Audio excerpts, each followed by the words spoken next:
শিরোপা জয়ের গল্প শুনিয়ে এশিয়া কাপে আসার দলটা গ্রুপ পর্ব থেকেই বিদায়ের শঙ্কার সামনে দাঁড়িয়ে। এখন আফগান বাধা টপকাতে হবে বাংলাদেশকে। শুধু জয় পেলেই হবে না, তাকিয়ে থাকতে হবে সমীকরণের দিকে।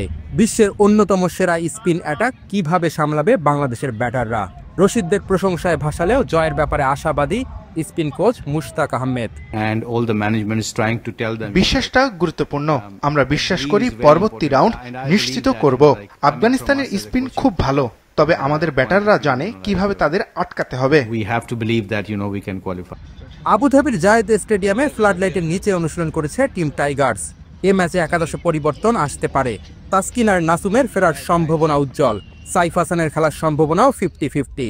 হৃদয়ের ব্যাটিং নিয়েও সমালোচনা আছে। হৃদয় কিন্তু ম্যাচ উইনার, সে আমাদের অনেক ম্যাচ জিতিয়েছে। আফগান স্পিনাররা অভিজ্ঞতায় এগিয়ে, তবে ম্যাচ ডেটে সে সব কাজে আসে না। একাদশের পরিবর্তন আসবে কিনা ম্যাচের আগেই জানতে পারবেন। আফগানিস্তানের জন্য আবুধাবির মাঠ বেশ পরিচিত, ক্রিকেটারদের কাছে ঘরের মাঠ।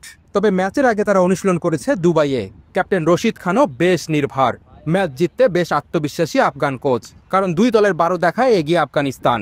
বাংলাদেশ যেখানে জিতেছে 5 ম্যাচ, সেখানে আফগানদের জয় 7টিতে। বাংলাদেশকে এই ম্যাচ জিতলেই হবে না, বড় ব্যবধানে জয়ের পাশাপাশি তাকিয়ে থাকতে হবে গ্রুপ পর্বের শেষ ম্যাচ লঙ্কান আফগান লড়াইয়ে। জায়েদ স্টেডিয়ামের ফ্লাডলাইটের আলোর মতোই জ্বলে উঠতে চায় বাংলাদেশ দল। Believe is more important. Mushtaq Ahmed বিশ্বাস করেন বাংলাদেশ দল আফগানিস্তানকে হারাবে। তাদের স্পিন অ্যাটাককে রুখে দেওয়ার ক্ষমতা লিটন দাসদের আছে। মাঠেই তার প্রমাণ হবে। তবে সবাই তাকিয়ে আছে এই ম্যাচের দিকে। অনিক জাবের, মাছরাঙা সংবাদ, আবুধাবি, সংযুক্ত আরব আমিরাত।